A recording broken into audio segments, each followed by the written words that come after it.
That's it. That does bring a little warm glow to my heart. Mum, get off the phone. I'm using the internet. Did anyone else used to hum along with it? No. No. Just no. Me then, yeah? Yeah. In a nutshell. Oh, okay. It is such a nostalgic sound, though. It really is a nostalgic sound. God.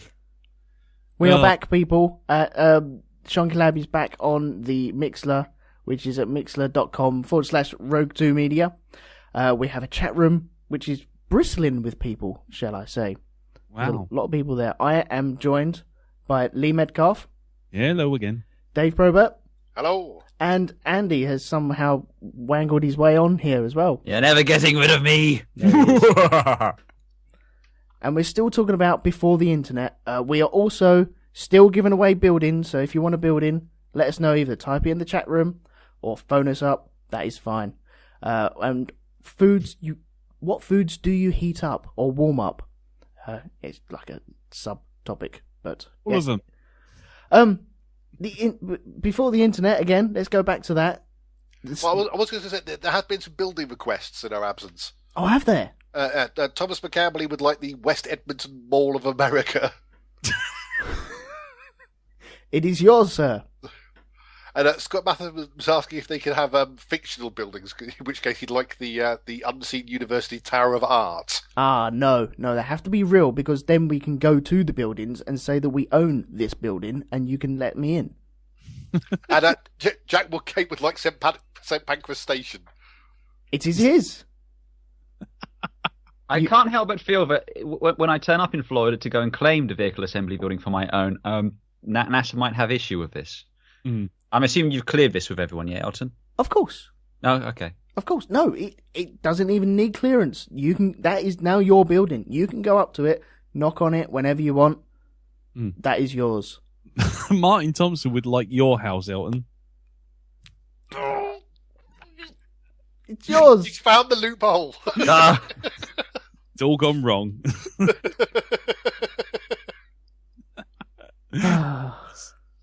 Yeah, well, it's yours, Martin. Yeah. Move it anytime you like. Turn up tomorrow. It's fine. I'll hand over the keys.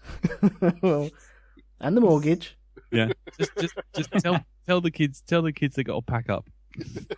Oh no, they come as part of the house. Oh, nice. Yeah. Now in your face. Who wants them? Who's the loser now? Yeah. I'm free. Oh dear. Right. So nobody got nostalgia. Nobody hummed along with that noise, the internet loading noise. I guess I should ask, how did we all find the internet? Ooh, well, I mean, for me, I found the internet because I became the IT manager of the weird essential oils firm I was working at. And basically, we got a 486 computer to handle all our lab tech gear. And then I don't quite know how I managed to do it. I actually managed to convince them that we needed the internet and got them to pay for a Pipex account. And it was £14 a month. And I got them to do it and buy it. And then I had this big 90 megahertz server with a full 64 meg of RAM, and this little Pipex 14 4K modem and Pipex, and that's how. Wow. On a 486, that must have been a beast of a computer with 64 meg of RAM. Would have been. It was the size. It was the size of a bus. Actually, it was the size of the land of the Jawas. Now I think about it, but it was. It was also full of porn. Ha ha! Circle of life. Yeah. Yeah, well, it actually only had like 16 colours, so it wasn't very good porn if we did manage to find any. But yeah, porn is porn. I'm afraid that is the rule. Porn is just porn. Yeah.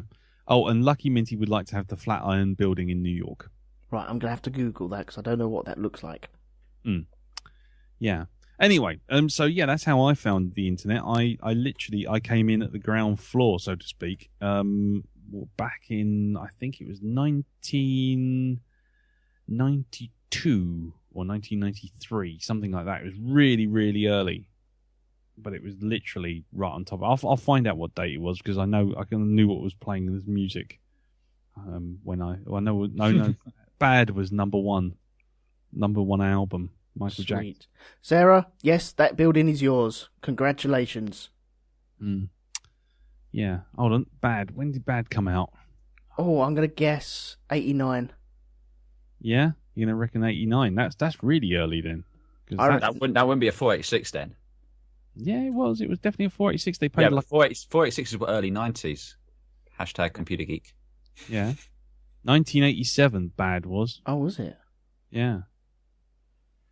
So that would be right at the top, right at the beginning of the 486s, I reckon. Dave, how about you? How did you come along on the internet? How did you find it? I think the first time I kind of used it properly was at my first girlfriend's house because their family just got it because she was sort of like studying at college and stuff, and so it was decided that would be a useful thing to get. And yeah, I think it was when I first started using it on a regular basis. So yeah, there's what did you used to dial up though? Actually, no, tell a lie. I think actually, now I think about it, my dad was a big user. Yeah. So just before that, oh god, no! I just had a horrible acid flashback of seeing my dad using a chat room, a video chat room where there was all sorts of bizarre things going on, and there was just there's people doing obscene things with webcams, and then just in the bottom left-hand corner, there's just my dad's smiling face, just giggling at it all. It's like, what the fuck is all this? It was just, but yeah. Yeah. And one of many bizarre experiences my dad introduced me to, but I won't go into it now. Okay, yeah. Up next on Shonky Lab, therapy, parents.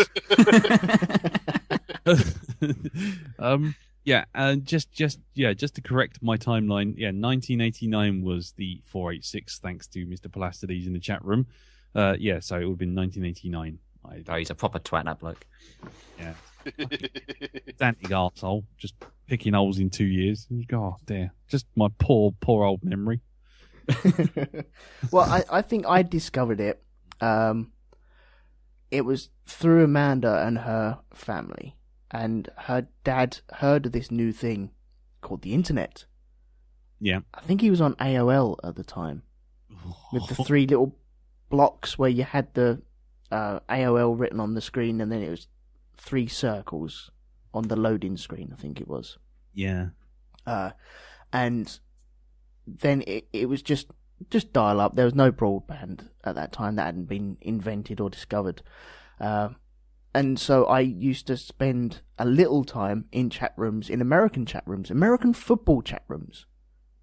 I was a troll. I was just, so why'd you pick the ball up?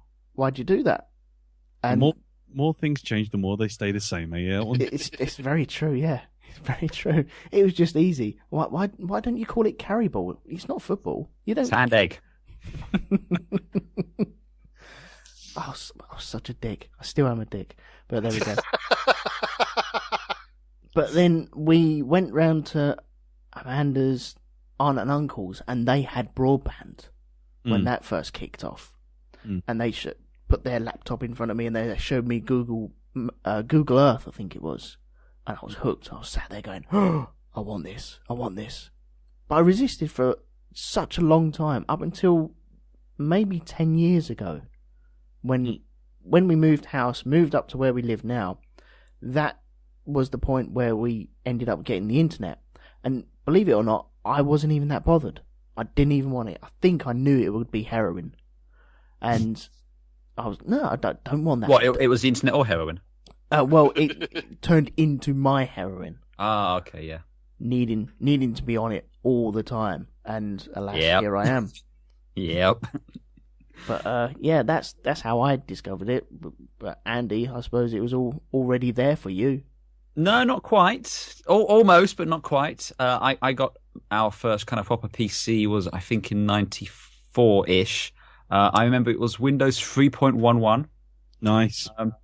And then obviously Windows 95 came out shortly after that. So I had the joy of getting Windows 95 installed. I always remember we had the Wildlife Pack, which was like desktop back wallpaper and different sounds, because that was a big deal. We had the Microsoft Network installation CD, because I remember I had a really terrible video to install the bloody thing. And yeah, it was my crack, much like it was your heroin, because it's dial-up. You have to pay for the phone call. No one could call our house throughout the 90s at all, ever, because it was always on the internet. And then I realised that the danger of paying your phone bill quarterly.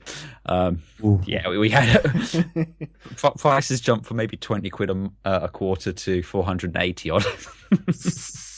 Ouch. I wasn't popular. No. Oh dear. Just on the chat, Scott Matheson would like the Great Pyramid of Giza. Oh, nice choice. Yes, that is yours. Yeah. Good luck getting over there, though. Yeah, I was going to say, good luck getting it back in the packet. And Martin Thompson wanted to know if he could have the Toblerone from Gaza instead. as a settle. Yeah, anyway. Don't know. Really odd. Right. What was I going to say? There was something... Oh. Go on, you can do it. No, it was halfway through the conversation and then my brain's just gone. There was... I always remember with the dial-up, the scariest thing with the dial-up was obviously if you spent too long online dialing down. And I actually... I always remember getting Half-Life 2, rather, on my PC at home and having to download it all on a 14.4 modem. And I always remember it going, it's 1.1 gig. It's going to take me 17 hours to download this thing.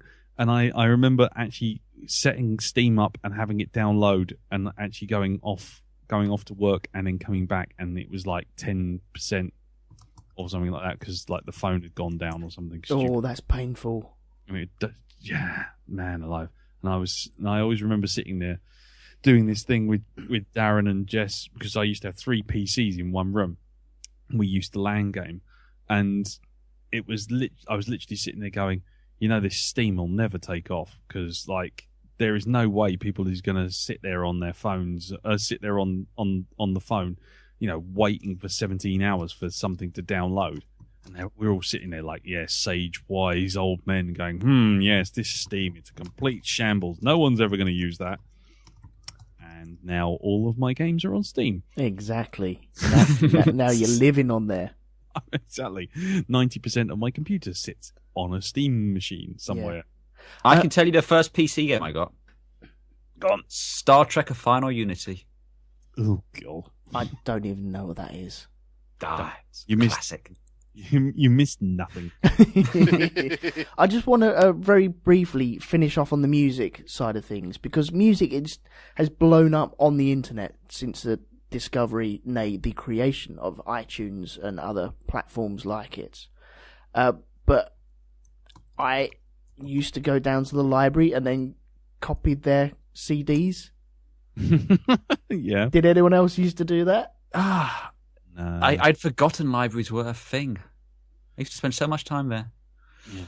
Well, no one's going to remember them if this government gets on its way. That's true. A little bit of politics. Yeah, well, with the invention of the internet and like iTunes and stuff like that, nobody... See, when was the last time you guys bought CDs? Or cassettes or anything like that? Because nobody I know... Well, apart from me and Amanda, we're the only ones who really like a hard copy of the music, just in case anything goes completely tits up.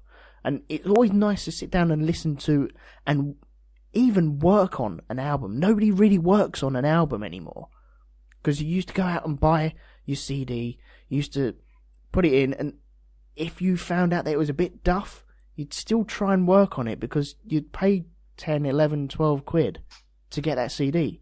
And so you'd work on it.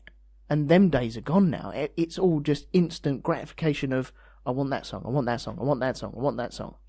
Yeah.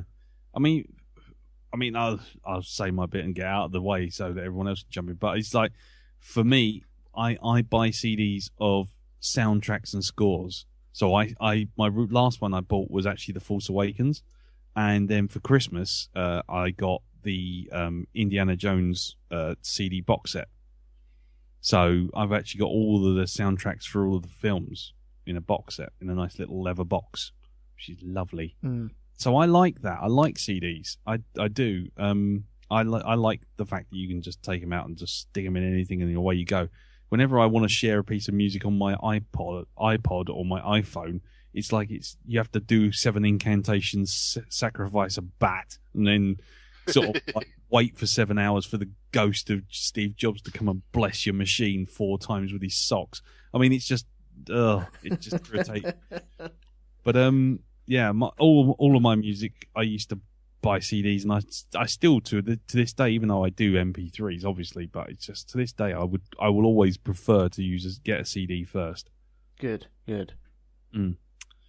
What about you, Dave? Well, these days I do tend to do MP3s on my phone through. I do like Amazon Music on my phone because I tend to get things on a whim. Because I'll suddenly remember a bit of music or something, and they'll go, "Oh, actually, let's see if that's available." And yeah, I'll pick up things in a sale that's on. And I get some cheesy crap off that. I think the last thing I bought off there was like the greatest hits of Billy Joel for like £3. Yeah. I like Billy Joel. Yeah, but yeah. I can't remember the last time I bought a CD. I mean, I originally had like my first MP3 player was like an iPod, and I stuck with it for ages because that was how I discovered podcasts and stuff like that. Like a first gen one. I think it was like one of the first, not nanos, they're the first little ones, like the full size, when they were the size of like a phone is now, but like. But yeah, I bought it secondhand for that. I was working in a pub at the time, and there was a guy who was upgrading to get a new one, so I basically bought his old one off him. And yeah, but then it was okay until I needed to change computers because I had a laptop, and then I ended up buying like a desktop. Nice.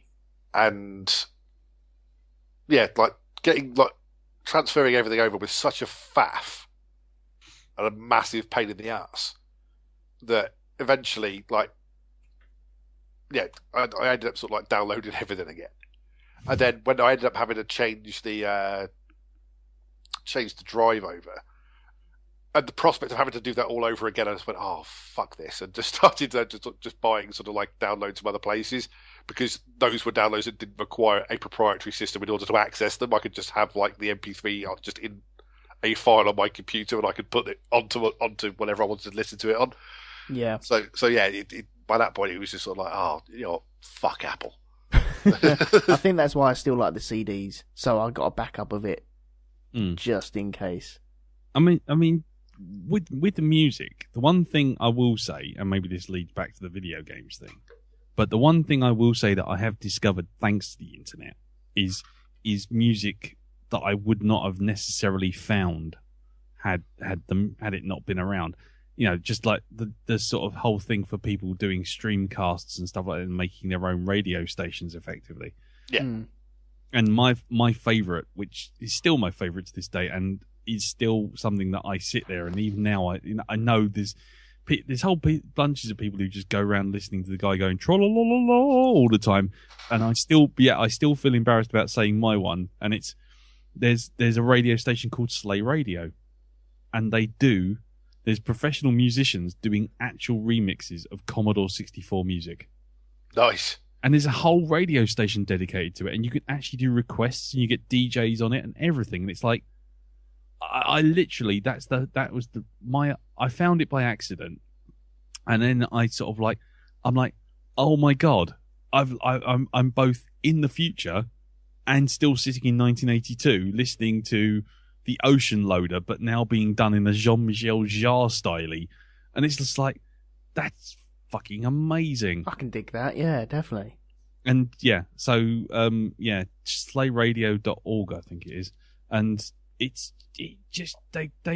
got you can actually queue up a playlist as well, so you can actually listen to it, and it sort of automatically picks from one of the 18,000 remixes it's got on its books, or you can do like a jukebox and you can queue up like 14 of them in a row, and it's like, whoa! I'm like, yeah, I can listen to a remix of, I don't know, was it Speedball 2 or Thrust or Mission Impossible or Commando. And it's done. To get your fill of that sort of genre of music, then did you ever record the music off of your telly that you used to play? Because I used to record the Lemmings music. Yeah, I loved that Lemmings track, and so I'd sit there, I'd open up the game, I'd put the two blockers, and then just let my Lemmings walk in between the two blockers, and then just record the song. That's right. Yeah, I mean that was literally it. I mean, especially with something like the 64 or the Spectrum, where you could actually run the audio back through the tape deck. You could actually record straight off the machine. Oh, nice! And it was like, that was awesome. And that led to one of the best April Fools that me and Jess performed on Darren, which was he was the last person to adopt a Commodore 64, and he had the Spectrum, and he read in this magazine there was this game, and it had this fantastic soundtrack for a Spectrum, obviously, and so what we did was we said, oh, we've got a pirate copy of this. We'll let you listen to the music. And what we did was we went around my house and recorded the theme tune to Thrust by Rob Hubbard, which is this fantastic sort of multi-track sort of and we recorded it onto tape, and we brought it around to Darren, and we went, look, this is Starquake on the Spectrum. And literally he was like a man re-energized. He was like, see, I told you the Spectrum could make music like this. We're both like, and he ran out, and I'm pretty sure he bought it, and then a week later he was like, you fuckers. Because it was like, because by Spectrum terms, it was kind of going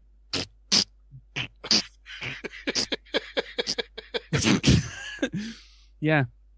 And that, yeah, I've always loved video game music, and I've always loved the 64, and just memories like that have a very powerful emotional effect on me. Yeah, just ask Darren about Starquake next time you see him in the pub, and just see if he can get his eye to twitch.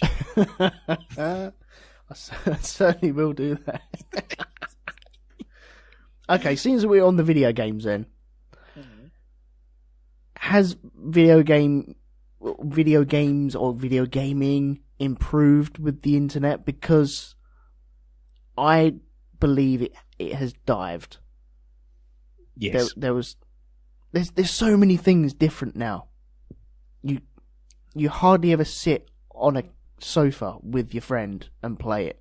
Yeah, I miss co-op gaming. Yeah, co-op gaming is like couch co-op. It's just sort of died. Couch co-op. Yes. I mean, the problem with sort of online things moving online in general is the fact that, like, you buy a game now, and half the time it's not finished, or if you want anything decent on it, you got to get all the DLC. Oh.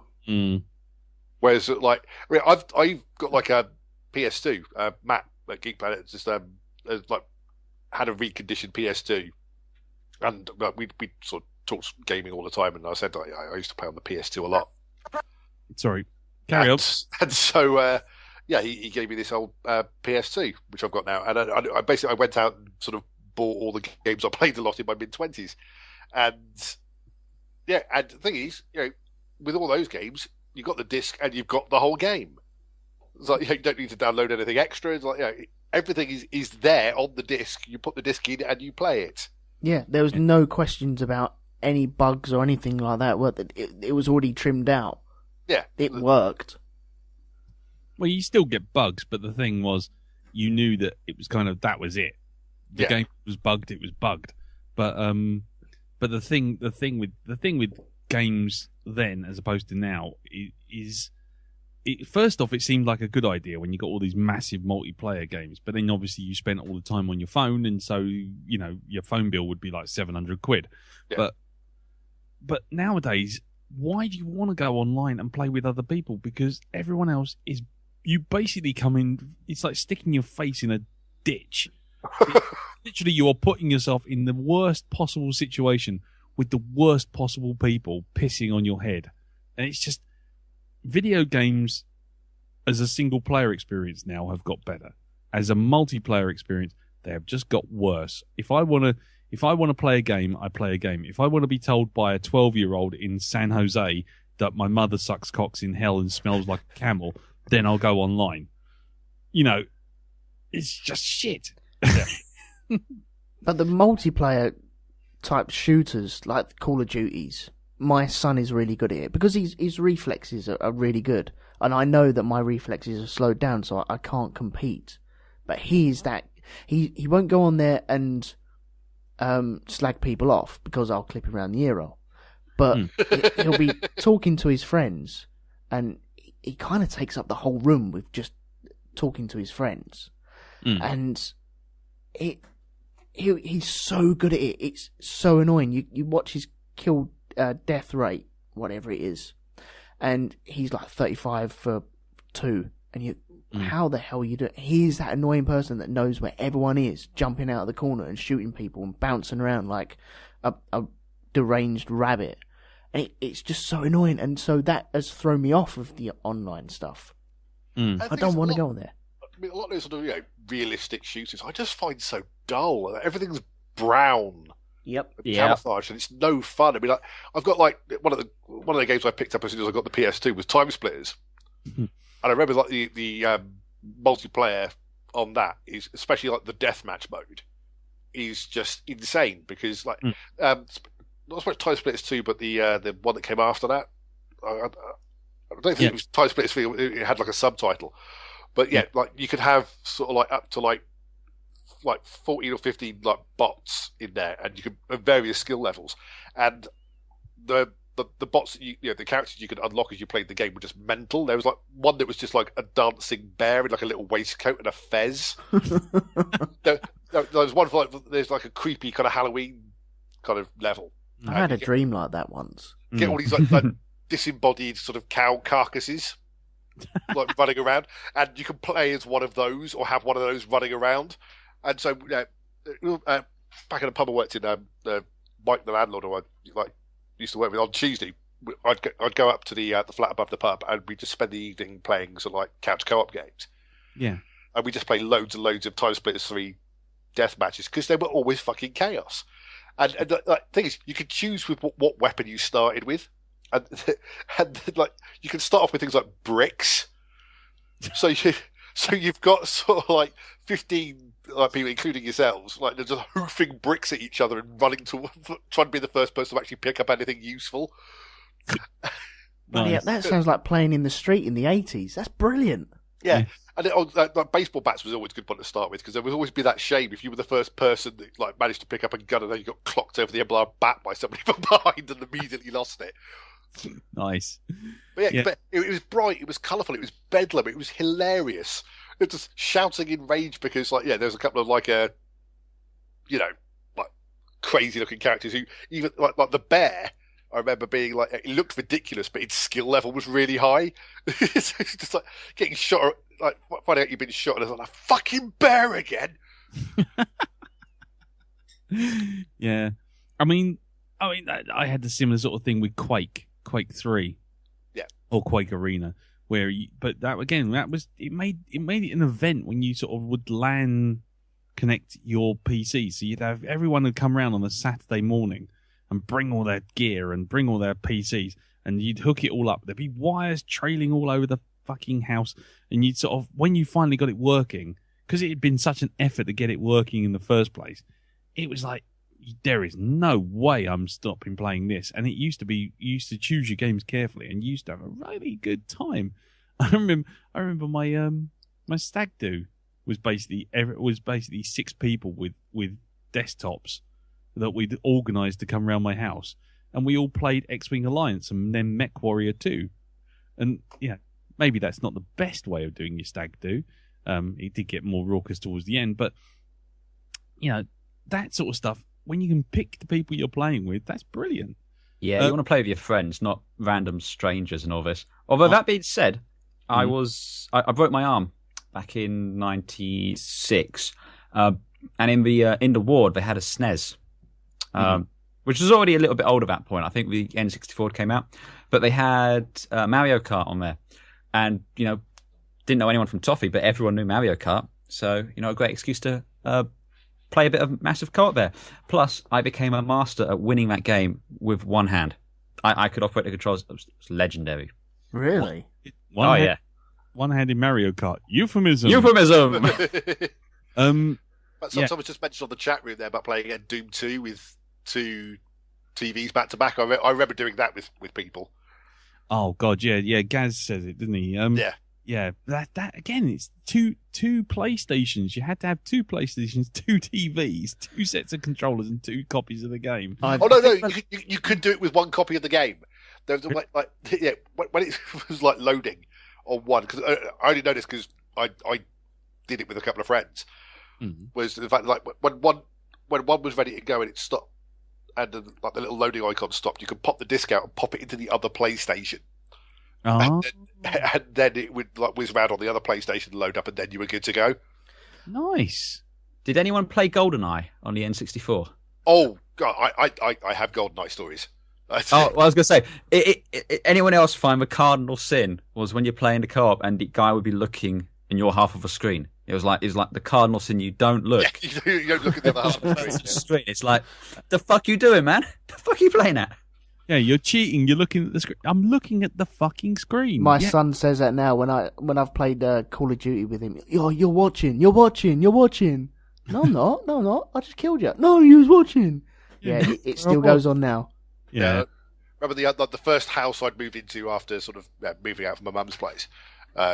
We all worked together in the same pub, and one of them, our mate Shaggy, had moved out, and so we turned his room into what we called the games room.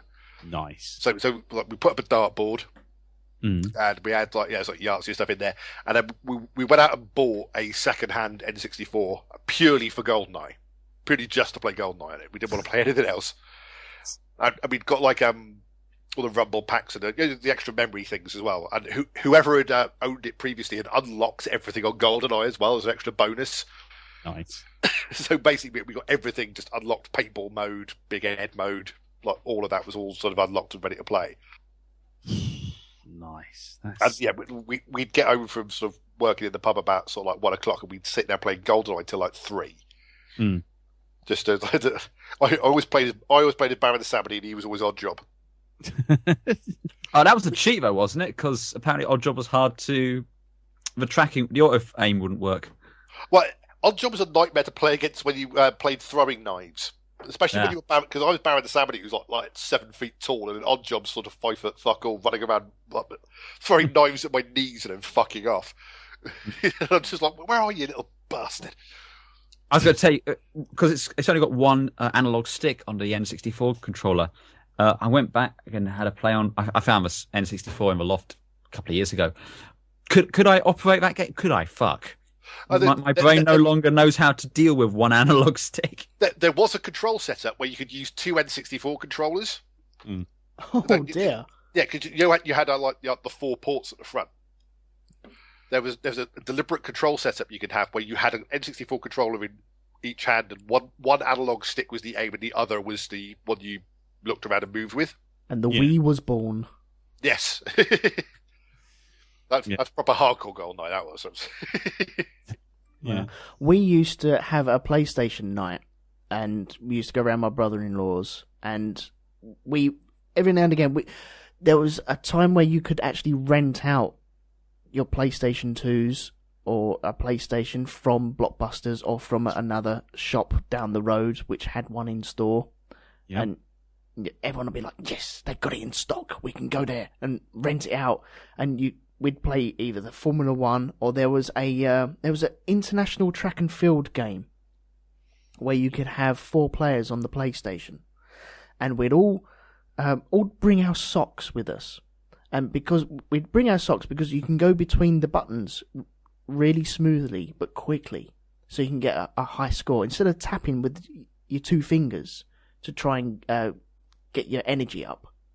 You'd waggle your little finger in a sock. And so there was 4 grown men laying on a floor while all the girls looked around going, what the bloody hell are they doing? We're all laying on the floor just attacking these 2 buttons. And you know what? I get the feeling that with some creative editing, that whole conversation there could come out very, very different. 5 guys with a sock going, or the girls looked. Yeah. That's windbreakers between each of us. Yeah, just don't look in the eyes. You'll be fine. Yeah. And then hold your cup up above your head. Yeah. No, don't eat. No, I don't want a biscuit. Thanks very much. No. I think I've turned it down. There we go. Sorry, carry on.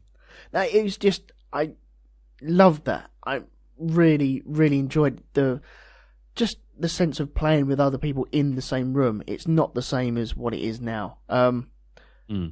What about cheats and stuff like that? Oh, Game God. genies. Yeah. God. What were there? What were there that we could use for cheats on video games? It was Games Master. Yeah.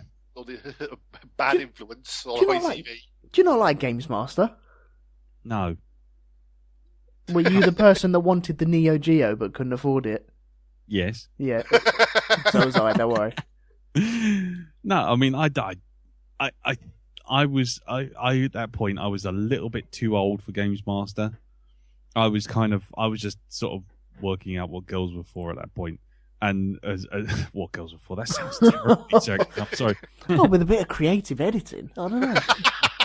Yeah, you can have me saying that while you're doing your thing with your sock. No, I was just working out, sort of, hey, there was other things out in the world that I suddenly didn't really care about video games anymore, and Games Master came along just at that point, so I was kind of suddenly too cool for video games, which I sort of felt was a bit too much effort and went back. But no, I mean, for me, I always used to get game information out of magazines like Zap and Crash and CNVG. And there was always the Konami code to unlock things. Yeah. Which was up, down, left, right, BA. And you could do that on the controller on any Konami game, and you get like cheat modes on everything. Mm-hmm. SNES. There you go. I don't know where I was going with that. Sorry, I've just interrupted everything, derailed everything. Well, did anyone get cheat books? I remember them. I don't recall if I ever got one, because there was Nintendo Magazine, was it? Was that what it was called? That used to have like guides and tips. Prima strategy guides. Had loads of those. Like Nintendo Power and stuff like that. Yeah, I had one for Final Fantasy VII, and that was it. But Tom McCamberley just said on chat, does anyone have a favourite video game that they remember from the 80s? I mean, arcade. Well, arcade. He's saying arcade, but we did arcades, didn't we, Elton? Yeah, we've done arcades. We've rinsed that for 3 episodes. I can't even remember what I said in that. Oh, blimey! Battlezone. That was the 80s. Yeah, that was definitely the 80s. Battlezone. Well, there was this. I did remember once in the Trocadero in London, they had a ridiculous version of Afterburner, which you played inside a gyroscope. Oh, it was still the same basic Afterburner game, but like if you move the stick around, it basically just like you were strapped into this chair and it sort of spun you around sort of 360 degrees as you moved the plane around. And of course, nobody played the game properly. They were just sort of whacking the stick around trying to sort of. G-Lock, it's called. That's yeah. Yeah. I remember those. Blimey, I'm trying to think of all the things that I played. I mean, I used to play arcades all the time and skipped the college I used to go down to Margate by Mini on a cold, wet weekday is not good. But But yeah, I mean, things like was it Space Ace, which just used to eat your money until you lost. And then there was Rampage, which was fucking awful. And then there was Space Harrier, when you sat in a chair and sort of rocked backwards and forwards. Commando, which went on to the Commodore 64. Xenon. Oh, Operation Wolf with the machine gun in the cabinet. Yep. Definitely. He said, I meant like a favourite place to go and play games in the 80s. Oh, right. So was there an arcade that we used to actually go to? No, if I was on holiday, then I just looked forward to going on holiday because there were cabinets on the site. There was usually like arcade machines. Yeah, there was. Yeah, but I was going to say, coming from a time before the internet, I'm guessing in our childhoods we used to venture outside and do stuff, like ride bikes and people used to knock for each other. Yeah. Yeah. Maybe you run down the street, knock on your mate's door. Can he come out and play? It's like, no, he's in trouble. Well, when can he come out and play? That's the one thing internet is very good at is now you can just tell everyone that you're tired, bored, and to fuck off. Because I tell you what, I have a friend of mine called Simon Miller who loved his bike, and he used to come round my house every fucking day and knock on the back window, the patio window, and sort of go, "Is Lee coming out?" And it's like, I don't want to go out on my bike. You've got a nimble fucking racer. We're living on a hill, and I've got a grifter. Jesus, hey, motherfucking Christ! I'm like trying to push a tank up the hill, and you're going, "Wee!" It's like, no, I'm not being the fat bloke. I'm not being tiny from G-Force here. I'm not doing it. I like the grifter.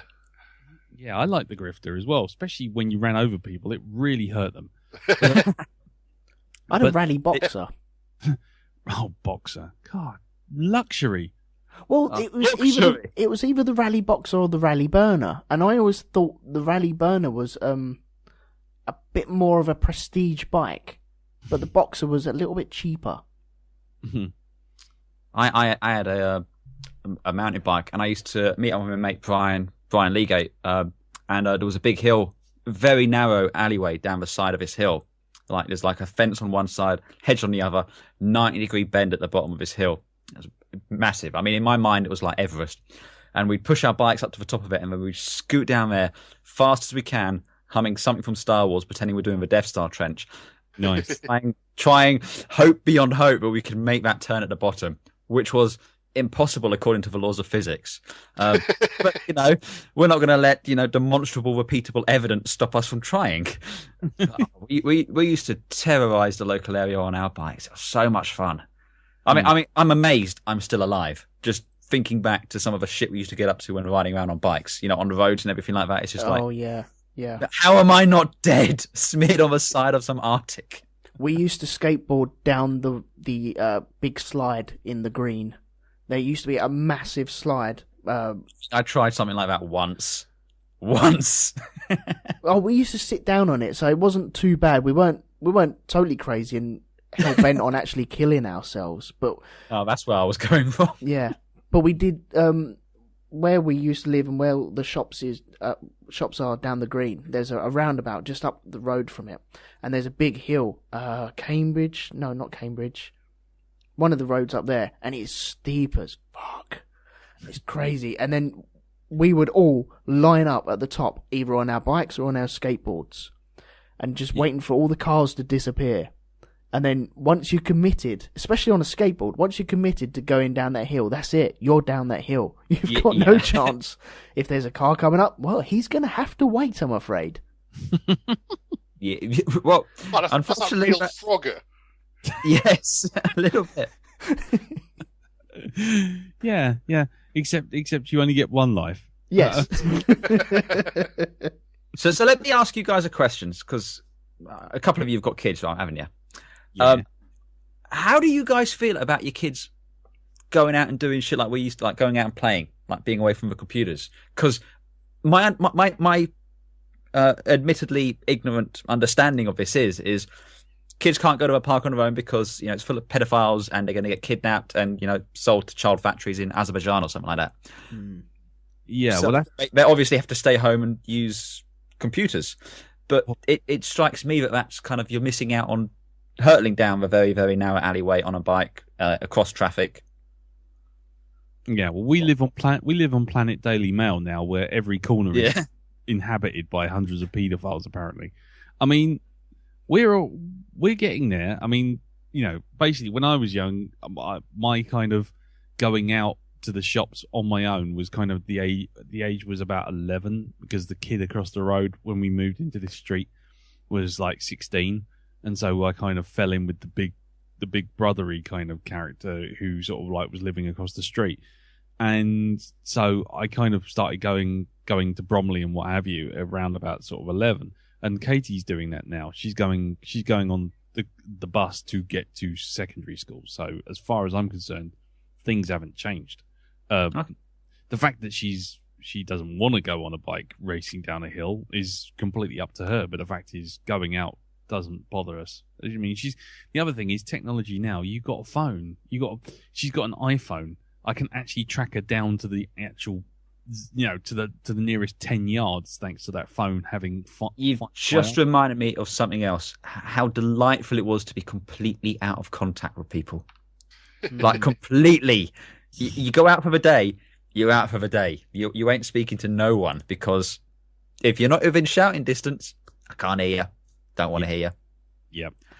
Yeah, that's very true. I mean, yeah, I must admit, nowadays, I think if I look back to myself going, oh, I've got a mobile phone, I'd probably slap myself in the face. Yeah. See, I used to do that. I used to go out with my friends. As soon as the sun was up, or as soon as Whackaday had finished, then we'd be off. That was it. We were gone. And we might come back for lunch, or we'd probably be back for dinner and to watch Neighbours, and then out again until about 8 o'clock at night. And that was our routine, especially during summer holidays. Nowadays, there was an incident where my son, he goes on a bus now to school, so that's not a problem. I've got no problems with it. He's got a good head on him. I'm not saying he's an angel, but he's got a good head on him, and he knows he's right from wrong. But once you get mixed up with other kids, then you can kind of lose your head. I've done it before, so I know that. But he has had an incident where he's been over the wreck, which is a couple of roads away. It's a big playing field. And there was a 15-year-old kid coming over and giving him some stick, and then it got a bit weird. And to the point where they went, okay, bye-bye, and then ran off and then told the missus, and the police were called. So I know that I can trust them for that. But when I come home from work and he's sat in front of that PlayStation, my heart breaks just a tiny bit. Because I speak to him, okay, are you going to go out tonight? No, well, everyone's on here. Okay. Are you going to go out this weekend? Yeah, I'm trying to plan it. What do you mean you're trying to plan it? Just go knock. No, well, no one's getting back to me. And that's different for me. It was a case of, you get up, okay, I want to go out today. You take your bike, you go knock on the doors. And if you knock on everyone's doors and then come back, then you do something else. But now it's, okay, well, he hasn't texted me, or he hasn't got back to me, or he's still in bed, so I'm not going to bother. It's just too easy not to go out sometimes. Yeah, I find it hard to believe in 20 years he's going to be, getting his mates on his podcast, going, do you remember when we were kids? We used to sit in front of the computer for hours. That was awesome. Yeah, they might actually be reviewing this episode. You never know. I think that's slightly unlikely. I mean, listen to these old farts bagging on.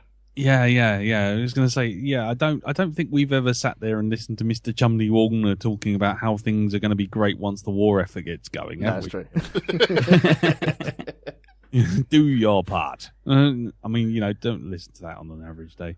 I mean, to be quite honest, you say that, but I mean, you say about sort of it breaks your heart they don't want to go out, but let's be honest. How many times did you used to sit there? I mean, I know you did, but I mean, I know I was very sedentary, and I'd be like, I've got my books, I've got my video games, I've got TV, I've got my music. What the fuck do I need to go out for anything? Oh, there's a new thing at the cinema. Okay, I'm going out. That was kind of me. Yeah. And I don't think that's any different. I think too often people look at technology as an excuse to blame people for the behaviours they have, which they would have had 20 years ago. Oh, it's like you always see people going, "Oh, wait," sort of patronising signs in pubs, going, "No, we haven't got Wi-Fi. Pretend it's the 90s and talk to other people." And people didn't. Like, yeah, they go, "Oh yeah, nobody on the train talks to each other." No one on the train ever talks to each other. You don't talk to people on trains unless you already know them, and even then, that's frowned upon. Yeah, Very true. Don't make eye contact. Damn it. Yeah, trains are like your idols. There's lots of them pictures of people talking about people talking on the trains, and yet they've got their nose buried in a newspaper because they don't want to speak to anyone else. They want to disappear into that world, and the world has just shrunk into the size of a palm of our hand. Mm-hmm. Yeah.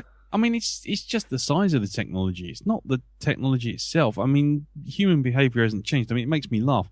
My mum and dad would look at me playing, I don't know, something on the 64 and go, why are you always playing that?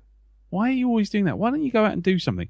And then they'd go and sit down and for the rest of the evening watch Coronation Street, EastEnders, Panorama, the news. It's like, yeah, you want me to fuck off out and do something, but you are all going to sit on the sofa and watch telly for the remaining 7 hours. Yeah. And then, and then you go back even further. You go, right, okay, well then, you're sitting there on a phone now, and you go, right, okay, and then they go, why are you always reading that book? Right, why are you always looking at that phone? It's like, okay, I shall put the phone down. What are you doing? Oh, you're watching telly. Oh, you're reading a book. How's it different? It's not the thing that you're doing and you don't understand it. Well, tough fucking titty. I'm sorry, I'm doing exactly what everyone else do. Yeah. But it's like every piece of new technology is always responsible for the downfall of society. Yeah, exactly. Daily Mirror world. Yeah, sorry. I'll get on my little soapbox there. Shall we get off your lawn? Yeah, get off my lawn. Right, okay, we've got 8 minutes left. Do we dare go into another episode, or should we cram what I've got left in these 8 minutes? I don't mind. I'm happy to do whatever. I'm happy to do whatever you like. I'm happy to stick about. Okay. It's up to you, sir. Dave, are you alright with that? Yeah, crack on. Okay, well, I'll tell you what, I will finish it here for the second part. We'll have a little break, and then we'll come back and do a very short third part, if that's all right with everyone. Yeah, sure. Yeah. Okay, we'll do that then. Still have 10 listeners, so it's all good. No, that's good. Oh, I dream of 10 listeners. Right, so we'll be back very, very soon. We'll finish it here. My thanks to Andy, to Lee, and to Dave for joining me on this second part. Yes, there is a third part, but I'll probably stick it on the end of this for the podcast. So, just 30 seconds and then we'll be back. So, I'll end it here, and we'll be back to talk about the rest of my list that I have before the internet.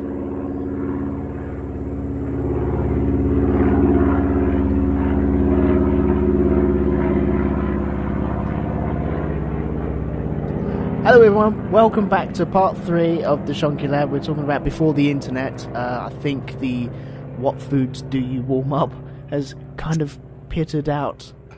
Pitter, there you go. I used to warm pitters up. I won't eat a cold pitter. And I won't eat cold chicken either. That is wrong. Or pizza, apparently. Or pizza. Don't judge me. What's about with cold chicken? It goes hard. And then if you get that stuff out of like... Cold KFC after cold pizza is the best food ever.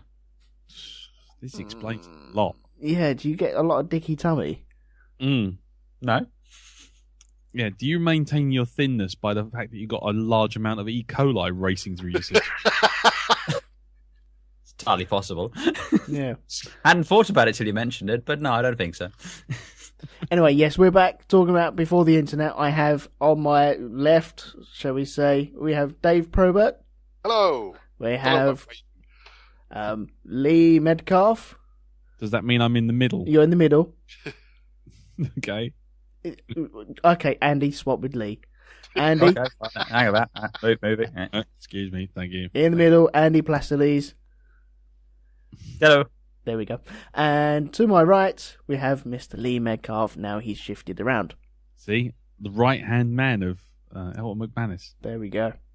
Yeah. Left out pizza overnight. It's a culinary challenge. Thomas and Campbell. What is wrong with you people? Sorry. It's a food substance that will not die. Right, so let's get back on track. I can't remember exactly where we were, but you did bring up something backstage, shall we say, about how do we go out and purchase stuff before the eBay turned up, and what's all the other sites that we can use? Gumtree, Amazon. Yeah. Then there's things like Zavvi and HMV. Oh, Zavvi can die in a fire. Oh yeah, I never said I'd do it. I mean, Christ, I think it did die in a fire, didn't it? It did, along with all my money as well. I had one of them gift things with about 25 quid left on it, and then they went into administration. And, oh no, you can't use your gift tokens now. Only real money. Oh, okay. Well, funny enough, you were quite happy to take my real money in exchange for this, weren't you tossers? Mm. Oh, Yes. There you go. And Virgin stores. Yeah, Virgin Virgin Megastores. Megastores. Mm. The one on Oxford Street. Yeah. Our Price Records, anyone? Our Price Records are the best. I still have some bags upstairs. Oh man. Woolworths. I mean, when Woolworths was good, not when it went shit. Oh, yeah, you're that's presuming a lot. It was somewhat, yeah. Yeah, and then there was always that little electric section up the back of Rumbelows which had video games. You could buy your Atari Jaguar games there. Oh bloody Argos. How is Argos still alive in this day and age? I mean, it's hanging by a thread, but it's still there. Yeah. And Well, that was a major event when the new Argos catalogue came out. It was like, we've got to go to get the new catalogue, so we know what to buy. You have to look at the toy section at the back to find out what's going to be big that year. Yeah, definitely. The laminated Book of Dreams. To catch the tears of joy. Yeah. I'm so glad Littlewoods didn't do a laminated one. I was hoping they would.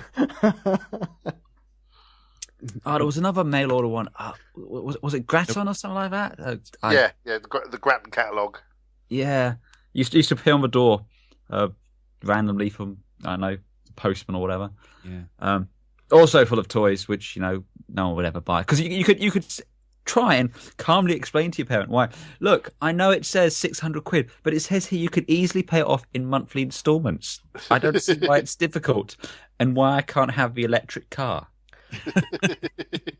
I used to pine over Walkmans when they used to come out. When I first got my paper round, and when I first got my first college job. I went to a college where they paid you 35 quid a week to go to college. Wow. And well, I was rich. Didn't have anyone to spend it on. It was brilliant. And I used to look through all the Walkmans and, okay, I want that one. It's got auto reverse on it. It's got the double bass thing on it as well. And I miss them days, because now it's just iPods. Okay, yeah, whatever. I mean, did you not have moments where you went into a shop so many times that staff actually used to know you? Yep. I mean, because that's what used to happen. There was a computer game shop called The Village in Shortlands, just down the road from me here, and every Saturday morning there used to be me and my girlfriend's brother, who was one of my classmates, and we used to go down to the village and we used to wait on Saturday morning and just talk to the guys there. It was like a little boutique shop. It was literally the size of a living room. And we used to talk to them and wait for the delivery of the new games to turn up, so that we could figure out what new games were, out, and buy them. And, and they all turned up in cassettes, in a box, and it was like, I was like, when that place closed, a little bit of me died. Because it was like, oh no, There was a shop in Sidcup called the Silica Shop. It was just off... Silicon Shop, yeah, I know it. Do you remember it? Yeah, I actually bought my Amiga there. 'Cause I used to buy my Amiga games from there. And I bought a massive joystick from there, but I spent weeks and weeks riding up there and looking at this joystick and saying, I haven't got enough money for it yet. And it wasn't even one of these analog ones. It was just switches. I was very disappointed when I got it home. Thomas McGambley had one called Fandom 2. He graduated from an ankle biter to a grizzled old grownard right there. Doreen's saying that I'm making her think of the Cheers theme tune. There was the Games Workshop in Brent Cross. Used to spend many an hour there. Andy, unplug your microphone and plug it back in. Yep. Okay, there you go. There you go. Games Workshop. I used to love Games Workshop. Oh, yeah. Going wrong. It reeked, and you could smell that a country mile away. But you go in, it's fucking little models, paints, and you could spend hours all day just painting models. Well, people had hobbies. Yeah, exactly. I mean, just even like nowadays, like all these collectibles that everyone's got, they buy all these special editions. I used to have to make a whole day trip just to go to the Forbidden Planet, and trip. Luxury. Day trip, and it was in Denmark Street. It wasn't even the one in when it moved to was it Oxford Street? Yeah, it was Denmark Street, and this place smelt like you would not believe. I mean, it was like someone's air conditioning had broken down 20 years ago, and someone left a dead rat in it. But anyway, sorry, carry on. Just my brain suddenly went off on a tangent there. No, you've reminded me of Cruising Records in Welling High Street as well. I used to buy all my Acorn Electron games in there. And they had like different grades of games as well. And bearing in mind, this is all paper round money that I was using. And so you'd buy the $1.99 games, which were crap. Firebird games were good. But then you go up to the $2.99 games, which weren't too bad. And then they'd have like the big games, which were $5.99. Well, yeah, but you had an Acorn Electron, so you were rich. Really? Yeah, Acorn Electrons were the bloody bee's knees at one point. They were the 16-bit generation. Were they? Yeah, first 16-bit computers. Are you sure? Pretty sure. They had Virus or Zarish or whatever it's called. Zarek. There was two. There was Zarek and there was Virus, or otherwise known as Lander, and that came out on the Acorn Electron, and the Acorn Electron was like just after the BBC and just after the 64. Yeah, because you could play BBC games on the Acorn Electron, but you couldn't play Acorn Electron on the BBC. Yeah. Yeah. Oh, yeah. Maybe I was very posh. Yep. I'm going to start looking down my nose at people. Yeah, I'll tell you what I found these days, though, is how frustrating it is when you can't find what you want online. Like, you have to go out and buy something in the shops. Because I had that today. I had to buy a new lens cap for one of my lenses. And Amazon was sold out. And I'm like, damn it, I need this. I'm going away on Saturday. Had to go into town. First shop didn't have it. It's like, fucking hell. I want this epic Lord of the Rings-esque quest across all of London trying to find this fucking lens cap. Until finally, at 5 to 5... Just picturing you like J.R. Hartley in the Yellow Pages advert. Well, you see, if it had occurred to me to call, I would have saved myself a hassle, but it didn't. Like Brian Cox on a mountain as a helicopter pans past him. It was exactly like that. Exactly like that. Would you like to go on an adventure? Yes, we're going to get a lens cap. I'll tell you what, the sense of accomplishment when I found it was pretty accomplishing. It was like, way. Hang on, so where does one purchase a lens cap nowadays? I can tell you where one doesn't. One doesn't purchase it from Curry's. One doesn't purchase it from John Lewis. One doesn't purchase it from the Calumet camera shop in Euston Road because they were sold out. One doesn't purchase it from any of the camera shops down all of Tottenham Road, but one does purchase it from Camera World just off of Oxford Street. So, this lens cap is sold out. What is so special about this lens cap? Without getting overly technical, Canon decided to pull an Apple recently and change the size of their main lenses from 77mm to 82mm, which means they're fucking ball ache to find. So now you know. Did you grab it like the idol from Raiders of the Lost Ark with a bag of sand? I'll tell you what I did do when I turned up there. He had two, and I said, I'm buying both of them. I said, fuck it. I don't care who's coming after me. I'm fucking having both of those. Yeah. Then it was, Dr. Jones, once again I prove that there is nothing you can possess that I cannot take away. Exactly. Belongs in the museum. Yeah. So do you. Yeah. Anyway, yeah, and then later on, the irony is that Andy found out the Pringles lid would fit perfectly. Strangely enough, I have considered that in the past. They won't. They would have fit the old lens, the 77mm, but not the old. But that's a story for another time, Filters. Okay, right. I'm going to move us on to. Okay. Unless there's anything else anyone wants to say about purchasing stuff. Dave. Yes, hello. Hello. What? I mean, you are a man of worldly goods and buy stuff. I mean, what did you used to do before the internet? Mainly Argos, I think. I mean, that's where I got my first sort of console, my Atari 2600, which I bought way after it was a big console. Like Nintendo had been like vastly overtaken it, so I got it for like peanuts by comparison. So I'm spending all my time playing Centipede and Crystal Castle. Nice. And then there's sort of flea market places as well. I mean, like you don't see as much anymore because sort of eBay's sort of taken that over. I mean, they are still out there, but sort of nowhere near as regular as or as common as they were back then. I know,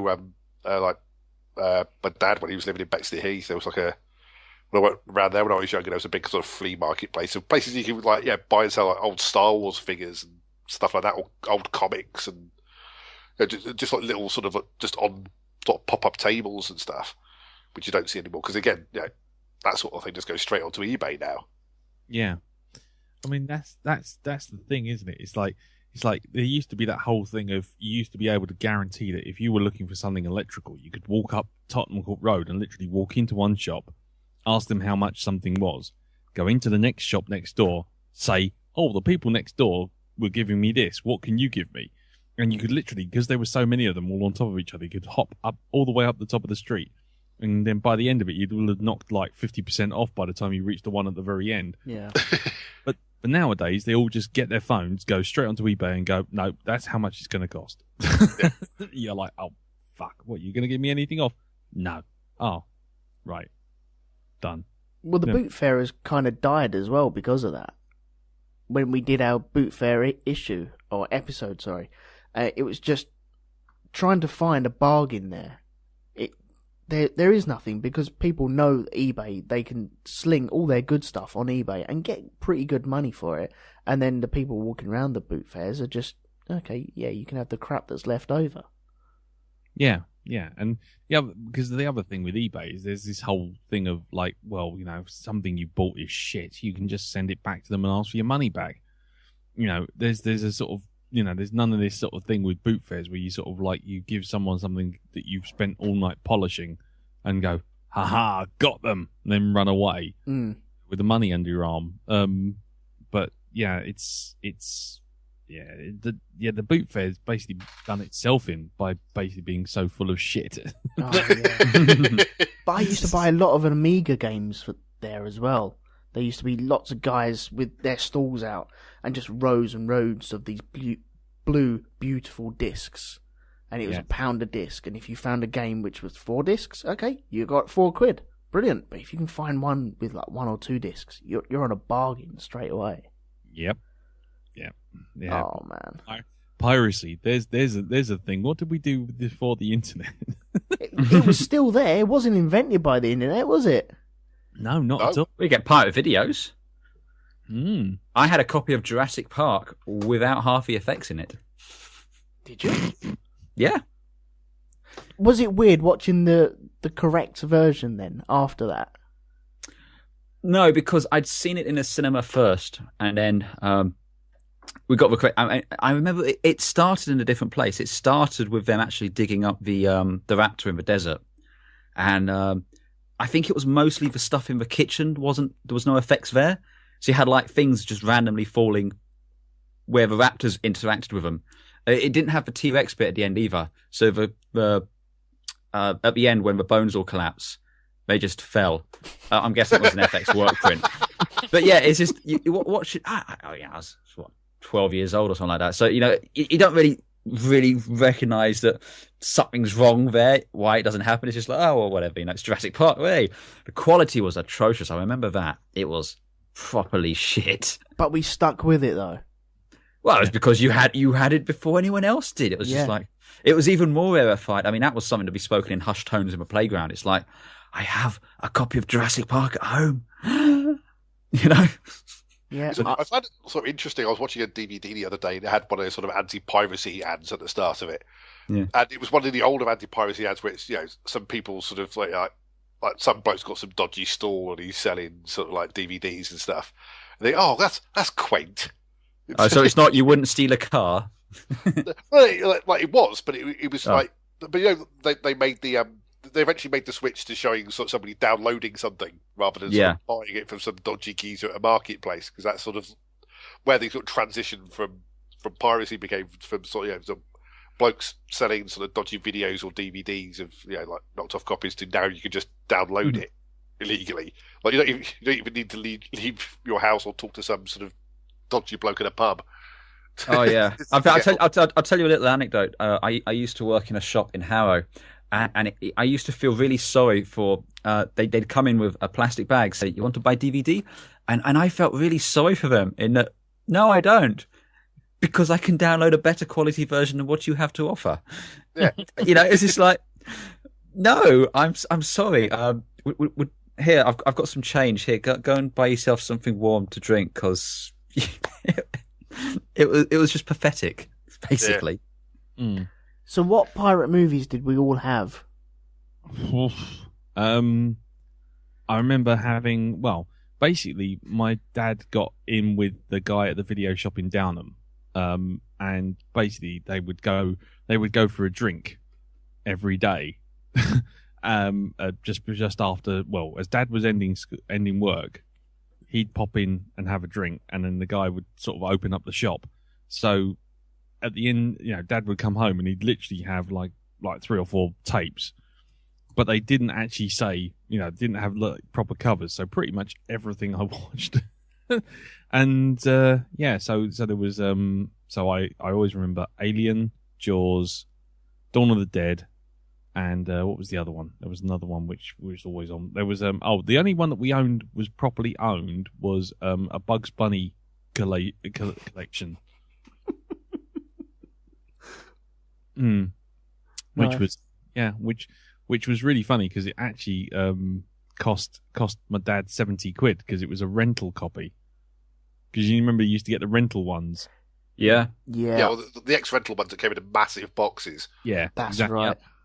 And when I got quite a few of those actually, but they weren't brought ex-rental; they were acquired when they were still in the rental shops, shall we say?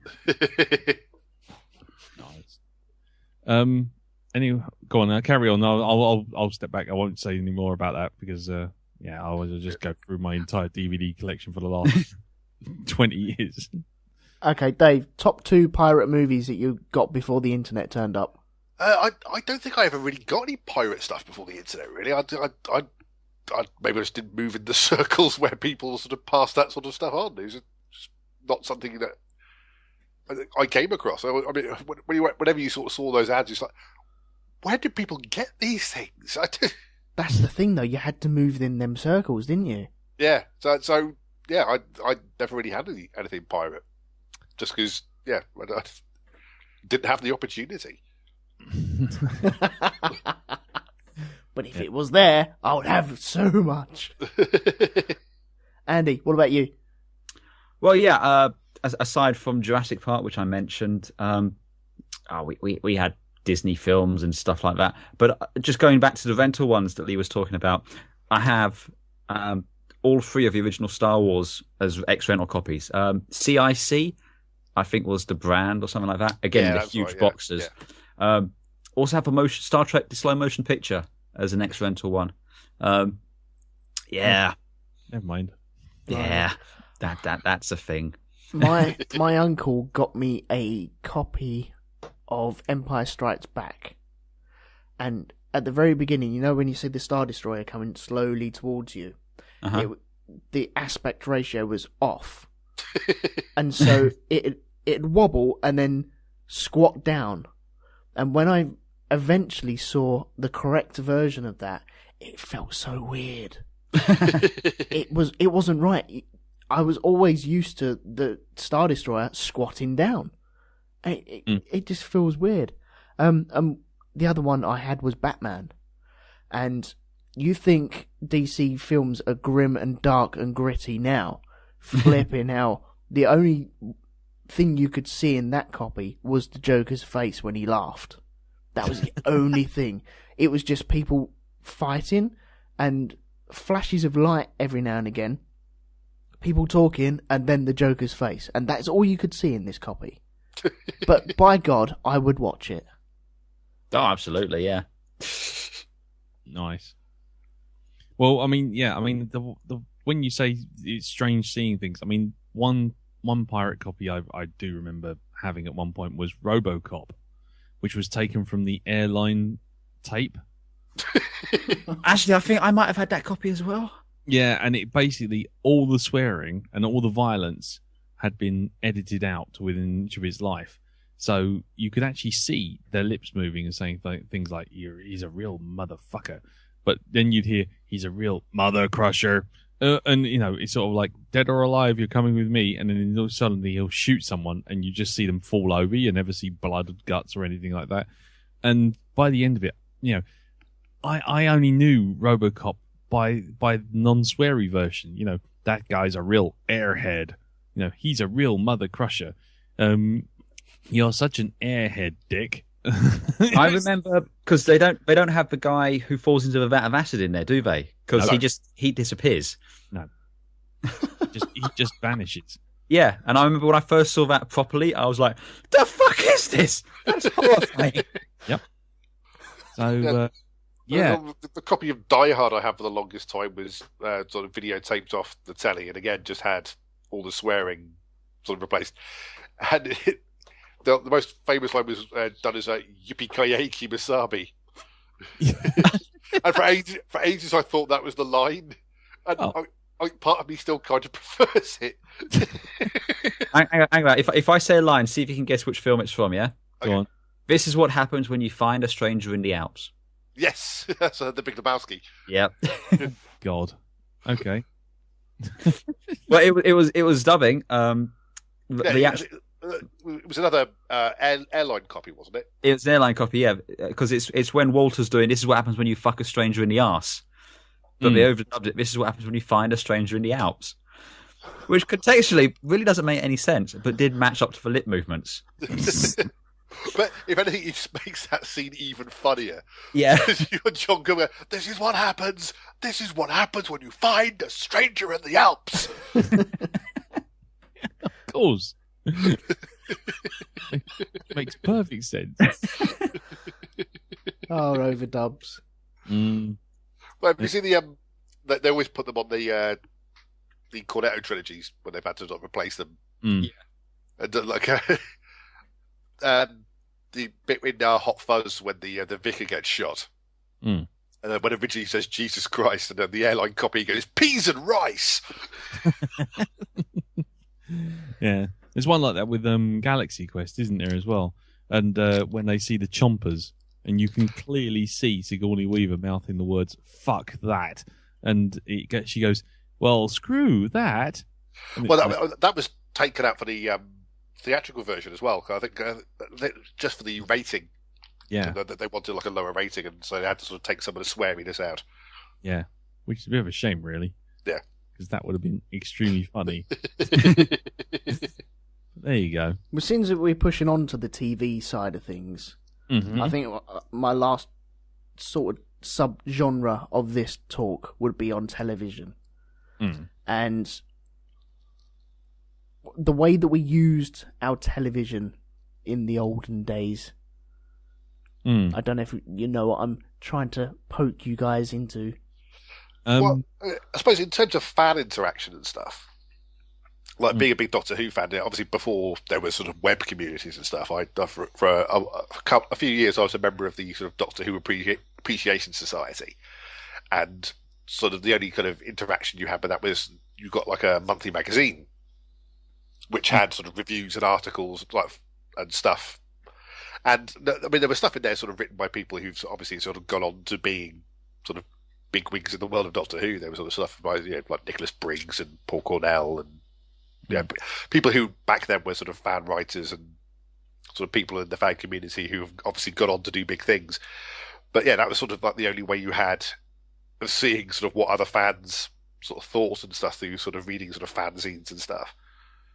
Yeah, I mean, I used to find out about things like Star Trek and games and films and everything. I mean, I literally would find things out by going to WH Smith's that would actually sell Starlog, and that was literally the only way I'd find anything out about things like what were coming up on telly. Starburst was the other magazine, and yeah, so trying to find out about any films or any TV stuff would literally be either by accident or because I managed to get to the magazine before it turned up on telly. I had that with there's another one called TV Zone. Oh yes, yeah, which was where I like devoured a lot in the 90s. And that's how I found out about things like the X-Files and stuff like that, was just through articles about it in TV Zone. Yeah, and obviously you would go on to sort of find out stuff, and you'd go on to watch things based on the buzz that were in magazines like that.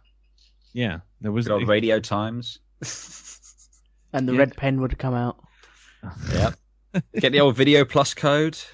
Oh my God, Video Plus! Did that thing ever work? Nope. Occasionally. But you wouldn't get the whole program that you wanted to video.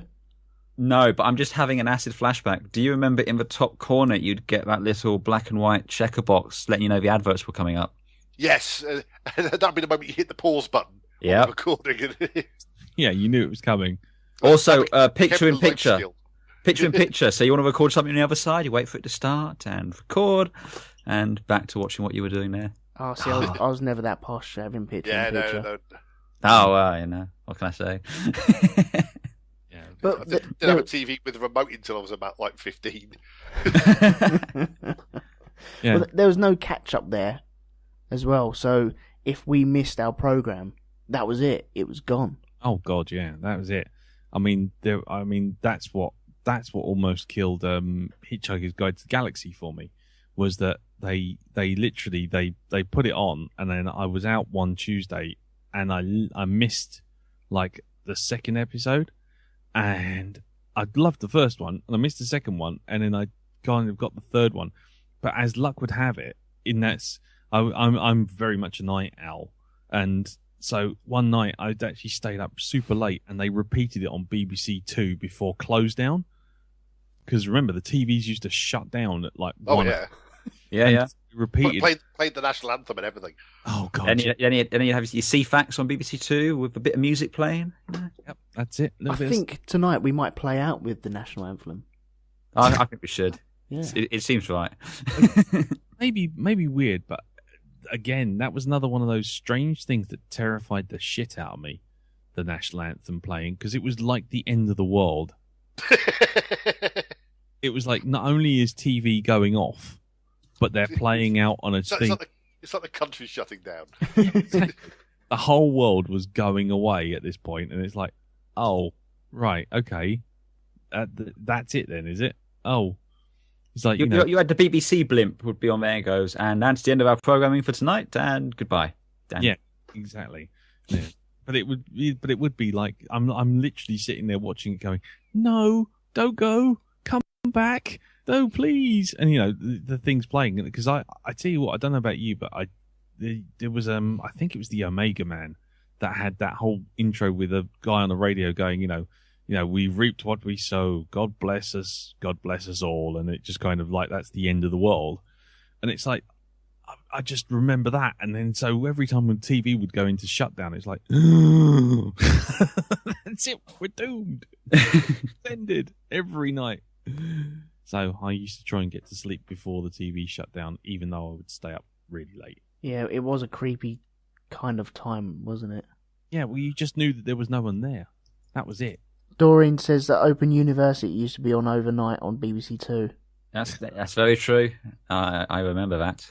But it always used to be on first thing in the morning on Saturdays before like Saturday Superstore started. Basically, yeah. And Sharky and George, old cartoons. Sharky and George, blimey, where are you? I keep forgetting you're a fetus. I remember Sharky and George. Yeah, you do. No idea what you're talking about. Yeah, shut up, Grandpa. I clearly had grown pubic hair by this point. Moved on. Yeah, so no, yeah, well, the Open University didn't used to run on BBC Two until much later. By that, I obviously had videos by that point, and the Land of the Jawas. It's like when Breakfast TV started. I mean, that was like a revelation because there wasn't sort of television on that early normally, up to that point. Like when it sort of started in the early 80s. Roland the Rat. Yes. TVAM as well. Yeah. Timmy Mallet. Wincy Willis. bloody Green Goblin. What? No, not Green Goblin. Green Goddess. Goddess. That's the one. The Green Goblin used to do aerobics first. That was Mr. Motivator, wasn't it? No, there was. I think I was right the first time. There was Lizzie. You get busy with Lizzie in the morning before Mr. Motivator. She was doing all the aerobics. Mad Lizzie, they used to call her. Yeah. What? Yep. Well, it was a fairly good description, to be honest. Yeah, she was. She was kind of nuts. Yeah. It has been mentioned in the Mixler chat about CFAX and Oracle and Bamboozle. Ah, yes. Did anyone jump on there? Occasionally, yeah. You'd have the old quizzes and stuff, and you had to press the reveal button to get the answer. Oh man. God. Yeah. Well, I mean, again, it was something I never had at home because we never had a television with Teletech. So it was always just like if I would go around to either my granddad's house or like a friend's house or something, I'd be sort of like staring in awe at CFAX and this kind of interaction that you could have with it and stuff like that. It was more of a news and weather I used it. I mean, it's just that's what it was used for. I knew there were the games on there, but it used to cycle through, didn't it? The page would be up for a few seconds and then it would go to the next. You had no real control over it. The more advanced versions had a pause function. You could sort of stop it. Oh my god, yes, they did, yeah. You could pause it, but then when you unpaused it, it just jumped to where it was now, didn't it? Yes. There is an online version of it on pages from cfax.net, which I think scrolls through today's news in the CFAX form. Nice. And you can't pause it. I just found it. That is pretty fucking awesome. Yes, it's got the time and the clock and everything. I'm a stock market shit. Apparently, Lucky Minty in the chat said that when she was 8 years old, she was on TVAM with Mad Lizzie. Wow. That's got to be online somewhere. Please let that be on YouTube. See, this is the internet right there, because like now that was condemned to the mists of time. Now, suddenly, at least 10, 15 people have suddenly started Googling. So let us take this opportunity to acknowledge the fact that how grateful we all are that we got most of our stupid shit out of the way before the internet was a thing. Yeah. Yes, absolutely. So what do we Google? Do we Google Lucky Minty on TVAM? No. Yes, that's the name she went by when she was 8. No, I know her name. You can look up her name on Facebook, and then you do that Google. That's the Google you do. See, you got to be careful about these things. No chance she's going. Mad Lizzie or Mad Minty. Look up Mad Minty. That'll probably work. Oops. Oh, there we go. Anyway, yeah. I mean, the CFAX. The only thing I knew with CFAX was the stuff was done by Paul Rose. Do you ever know that? No. Right? Paul Rose basically used to write all this crazy shit, and it was a bit like Charlie Brooker writing for computer and video games. You know, they just didn't think there was anyone actually reading this stuff, so they just wrote mad bollocks, absolutely mad stuff. Hold on, I'm going to try and see if I can find it. Carry on, talk amongst yourselves. But the stuff that he used to write was like an ongoing. I just found the music option on that CFAX page. It's horrifying, but I can't turn it off now. Yeah, Mr. Biff, though, that was it. Digitizer. Was it like a text adventure? No, Digitizer was a video games magazine that was broadcast on teletext between 1993 and 2003, and originally billed itself as the world's only daily games magazine. Digitizer was created by Paul Rose and Tim Moore, who went by the pseudonyms Mr. Biffo and Mr. Hares. And basically, starting to ring a bell. Yeah, for every person who hated Digitizer, there was dozens more who loved it. The campaigns were waged to have Digitizer's team fired. There was Digitizer frequently courted controversy, inspiring criticism both from outside groups and Teletext's own editorial team, who viewed the writers as troublemakers who were unable to axe them due to the magazine's popularity. They would do money for old rope. They just wrote any old shit. They used to do regular characters like the man with the long chin, Mr. T, which would be Mr. T, who would dispense worldly advice while warning kids to stay away from his bins. Yeah, his distinctive vocal style was brought across by the use of random capitalization of entire words and sentences. There was Zombie Dave, a reanimated corpse who appeared on the news page and punctuated the items and comments written in the manner of a shambling dead. And this was frequently used as an excuse to get rude comments screened on family-friendly service, such as when he described Tomb Raider's Lara Croft as the bird with their tits, but spelt like THRRRBRRRDWRRZ. THRR tits, TISSSDZ, like that. There was Gossie the dog, perhaps Digitizer's most controversial character. Gossie hosted a regular game gossip page. On one occasion, the Broadcasting Media Standards Commission upheld a complaint against Gossie, which alluded to Gossie's master thrashing the talking cartoon dog with a belt. Yeah, so, and there was also Dr. Derek Doctors, a sinister megalomaniac whom Biffo and Hares secretly removed from the air after concerned mother rang to say she found it perverted and disgusting. So, Well, that sounds like a shitty superhero right there. Yeah, you need to check it out. Digitizer on Teletext was brilliant. It was the only reason to go on it. But there you go. Nice. Let's Bamboozle. There you go. Faceless BW, a quizmaster whose bizarre parody of Bamboozler of Bamboozle. So he often appeared to be nude in 8-bit. Yellow, wasn't he? Yeah, but in Digitizer they made a piss take who was nude. Right. Mm. I remember scanning Bamboozle and there was joke pages on there as well. Mm. There was also I used to get the Sports 392, I think it was. God, I still remember. I'm gonna have to Google that now. What if I just Google page 392? What am I gonna get with? But do look up Digitizer. Digitizer 2000. It's on now. Digitizer2000.com. And also look up Mr. Biffo. And trust me, you will not believe some of the stuff they used to get away with because they thought no one was watching. Well, the thing is, the parents would let the children go on to that, and they're going to be reading jokes, and then they'd go off and leave them to it. Yeah, and sure enough, there was there was the man with the chin who was basically a toilet roll with a pair of hands, and he didn't save someone from freezing to death in the toilet. Yeah. Wow. That's dark. It's great. It's really good. Anyway, sorry, carry on. Do you reckon we missed that now? Or is it good that it's gone? like CFAX and stuff like that. Well, The problem is, you can. There's nothing you can get on there that you can't just get on the internet, is there? The internet is basically a really jazzed up version of CFAX.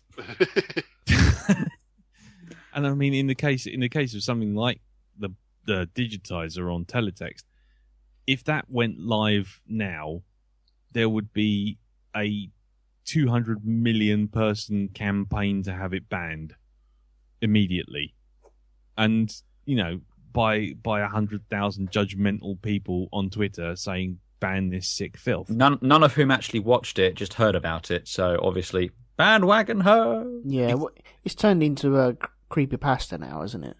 Yeah, but that's what I'm saying. That's the thing.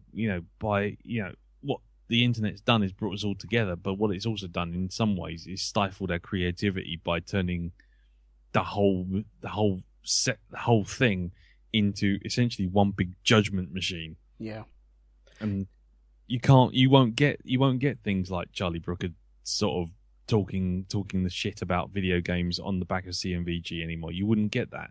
You wouldn't get this digitizer. You wouldn't get things like that because, okay, sure, some of them are near knuckle, and really some of them you shouldn't have been showing your kids. But the fact of the matter is, because kids were watching this shit and kids were reading this stuff, you've got the comedians and the people, the humorists that you've got today.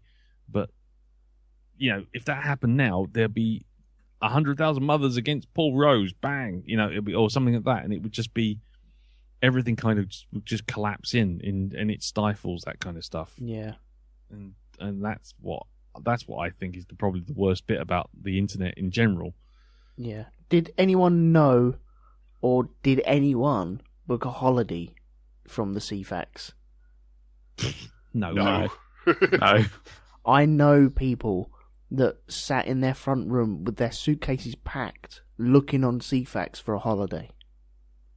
Really? And they swore blind that was the best way to do it. And have you heard from any of them again? I'm not friends with them anymore. Oh, okay. Is that because they're still in a bathtub? No, they went to Lanzarote real dirt cheap. No, right. It worked, but the thought of actually packing your bags and then relying on CFAX to give you a holiday, I don't know. I mean, it always just seemed like something other people would do. I just, no, not really my thing.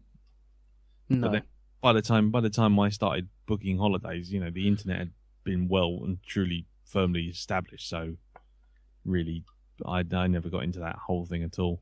Yeah.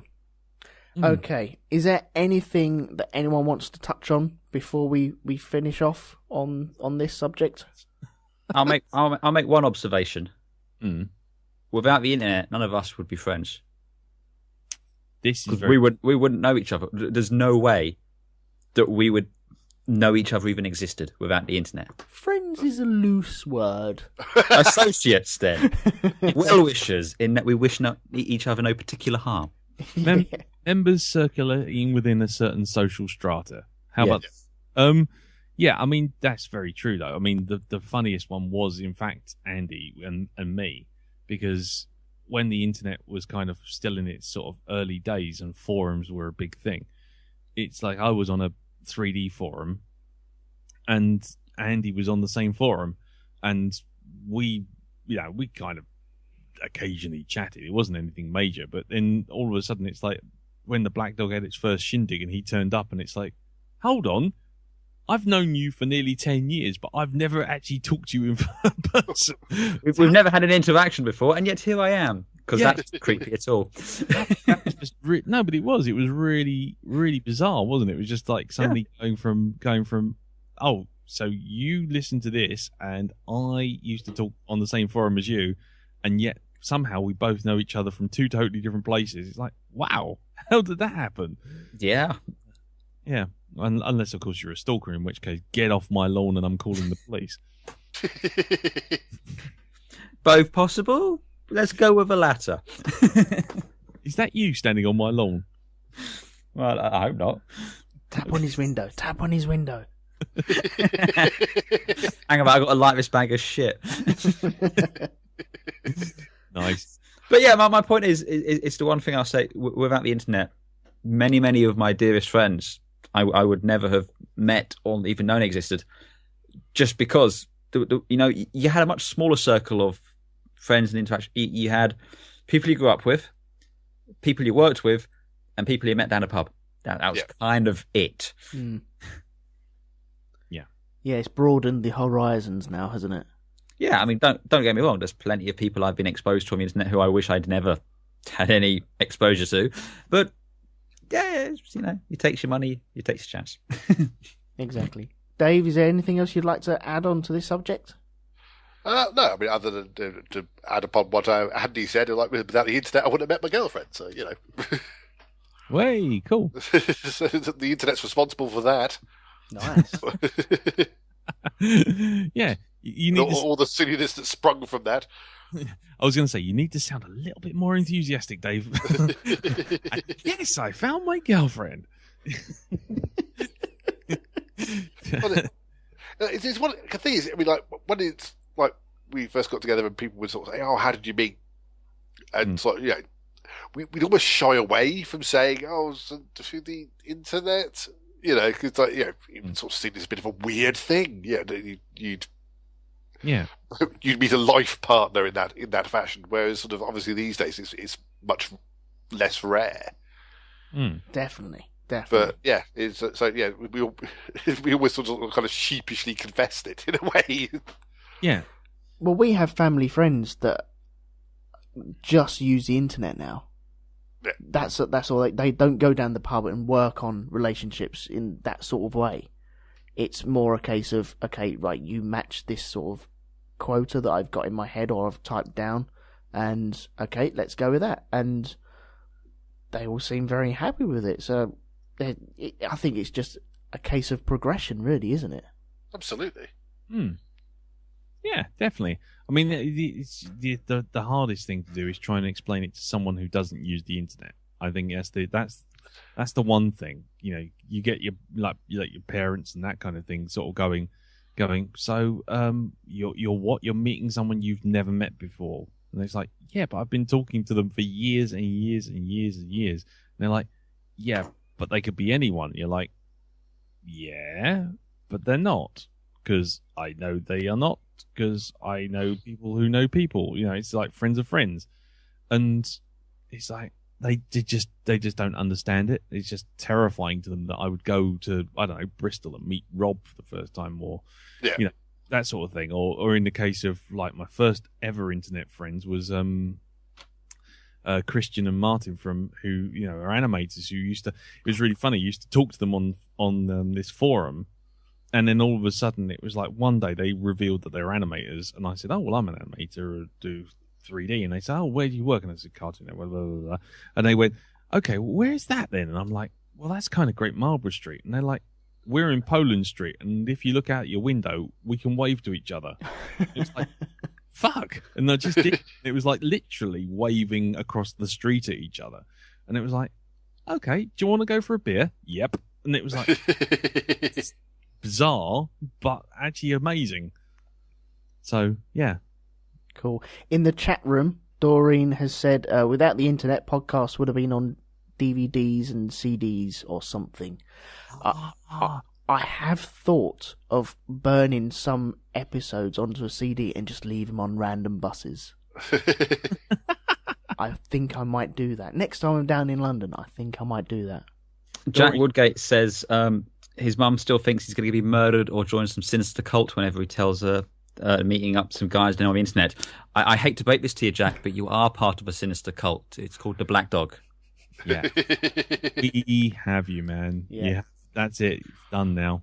But no, I was going to say something that Doreen just said there. But so in the old days, did no one ever do pen pals or ever meet up with their pen pals? Did you ever have pen pals? No. I think I had some for a while, sort of like school-based things. They'd sort you out with pen pals from sort of other countries or something, or people from the opposite end of the country. You'd write to them for a bit, and then you just kind of go. Because you've been set up with a pen pal that Mm. you wouldn't necessarily share interests with them, so it's just sort of like, well, this is my day. I did a thing, and I read a book, and I went out, and then and there'd be no sort of feeling of. It's not like there's sort of great sort of romantic stories of letter writing from. Yeah. Like I'm sat at some sort of like a sort of 17th century writing desk with a Doing your quill. Samuel Pepys thing, eh? Yeah. Dearest Diary, the most curious thing happened today. I ventured out to Tesco's, and what was I presented with? Only eggs for 37 pence. Yeah. Rumblers was doing a sale, and B-Jam had all his frozen food in it. Yeah. I mean, what I was going to say, the one thing we were saying about sharing your discs and stuff like that was in the back of games magazines, there used to be like a sharing thing that you could write off to, like it's called like public domain discs, and share and enjoy was the other one, and and all these other people, and you used to be able to sort of trade games via these kind of nefarious sort of back routes using jiffy bags and the postal service. And I always remember used to Saturday morning used to get a jiffy bag from the people you used to swap things with, and you'd get like a bunch of discs which have obviously got like sort of taped over things. And I always remember, and maybe this is probably where I bow out at this point, but I always remember putting in one disc, and my Amiga was chugging away, and I'm like, oh, this is great. Saturday morning, I'm sitting there in my dressing gown. It went chick chick chick chick chick chick chick, and it went quiet, and then the music went, welcome to Strip Poker 3, and I was like, whoa, discs. Yeah, but that whole thing, that whole swapping scene was like, that was as close to what I thought the internet was back in the day, because it was that whole thing of going on a bulletin board and just saying, hi, I would like to sign up, and this is my address. And you'd be, oh, right, okay. Sometimes them games would actually end up on the cover disc of the magazine as well. Yeah, that's it. There would be loads of cover discs just being ripped off, and people just copying stuff on and swapping them around. Yeah. I always remember an episode of Tomorrow's World which said at some point in the future we'll be able to order items and stuff like that from the comfort of our own home. And I distinctly remember scoffing at the notion, thinking that was stupid. Shows what I know. Yeah, they had a self-parking car by Volkswagen. And I remember scoffing at that, going, oh, give over. Who's ever going to need that? It was brilliant, because it pulled up to this thing, and its wheels went at peculiar angles just to wiggle its way into this very small box. It was brilliant. But I never thought it'd ever be out there. Well, in fairness, it still doesn't work. You need a very large space and some very patient people behind you. Yeah.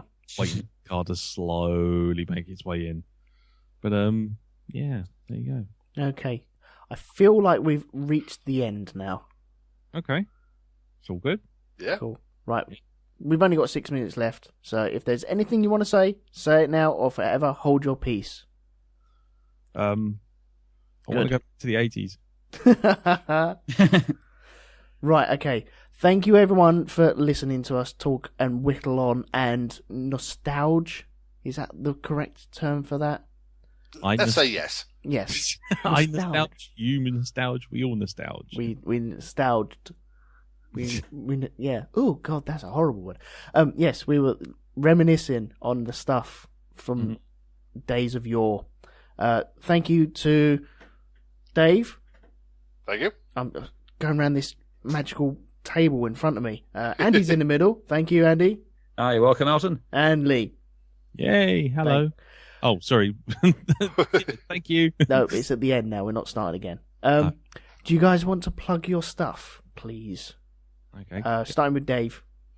Certainly, you can find my stuff on geekplanetonline.com. My main two shows are Tangential Deviation, which is a chat show with as a random element to the chat, and Twice as Bright, Half as Long, which is a show looking back over shows that didn't last longer than 2 seasons.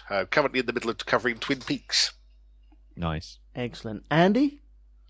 Yeah, you can hear me with Mr. Medcalf and His Holiness the Reverend Organ on Space Dock Jury, which is at spacedock.geekplanetonline.com, where we have an very informed and intelligent discussion about which spaceships would win in an imaginary game of Tom Trups that we totally don't make up the rules as we're going for. And you can also hear me with Elton talking about Formula One stuff, but he'll have to tell you the details because I don't know them. I wasn't paying attention in the meeting, I'm afraid. And Lee, is there anything you'd like to divulge? Yeah, there's a Black Dog podcast with me and Elton and Jim and Darren, and basically anyone else who decides to come on to defend terrible films. And you can find that on blackdog.geekplanetonline.com. And you can also find it on iTunes, and our Facebook group is facebook.com/groups/the Black Dog Podcast. Sweet. Thank you very much. Thank you to everyone in the chat room. It has been a blast. It's been amazing. Yep. I don't know how many comments have been on there, but it's been brilliant. So thank you very much for everyone who's joined in there. Still means you still have to download it. I don't care if you don't listen to it. You still have to download it. That's okay. I can't... So you've entered into a binding contract. Yes, I can't reiterate that enough. That still has to happen. And also, ideally, copy it to a cassette tape and go and give it to random people on the bus. Yes. I will do that one day. I think I will do that. Why not? Just do it. Just do it. Okay, well, I'm going to go buy some blank CDs and just write on there, listen to me, or play me. Cassettes, mate. Yeah, go hipsters. Okay, cassettes. But you know what? It's going to end up people just going to be caught saying it's like something like The Ring. You know, it's going to be you listen to this and you die in 7 days. And then the telephone rings. Yeah, exactly. You'll hear it. It'll be like, you'll die in 7 days. Don't give him ideas. Please don't give him ideas. Anyway, if you've enjoyed us whittling on, please visit rogue2.com, which is where all the podcasts are hosted. The one that me and Andy does, which is grandprixpodcast.com. There's a little video coming out very soon as I get all the legal negotiations out the way. It's got to sort it out with Bernie. Yeah, I'll work with Bernie, and then hopefully he'll let me put that up on YouTube. We never know. Also, there's a Patreon. We do have a Patreon. I know everyone else has a Patreon. That's fine, but we have a Patreon as well. Otherwise, my kids won't be able to eat food because we won't have anything on the table for them to eat. That is at patreon.com/Road2Media. Please pop along there. Consider helping us out. It's up to you. That's it, I suppose. So thank you very much for everyone who's joined us, listened to us, downloaded us. Please spread the word and listen to all the other podcasts that have been related to you on here. So until next time, thank you very much. Bye-bye. Bye. Ta-ra. Bye.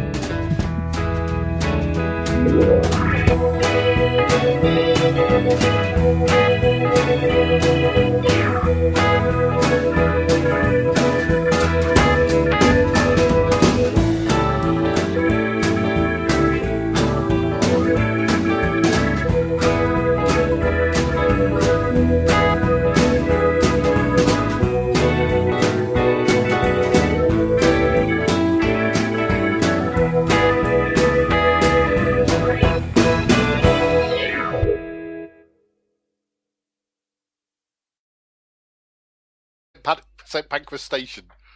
It is his. I can't help but feel that when I turn up in Florida to go and claim the vehicle assembly building for my own, NASA might have issue with this. Mm. I'm assuming you've cleared this with everyone yet, Elton? Of course. Oh, okay. Of course. No, it doesn't even need clearance. That is now your building. You can go up to it, knock on it whenever you want. Mm. That is yours. Martin Thompson would like your house, Elton. It's yours. He's found the loophole. It's all gone wrong.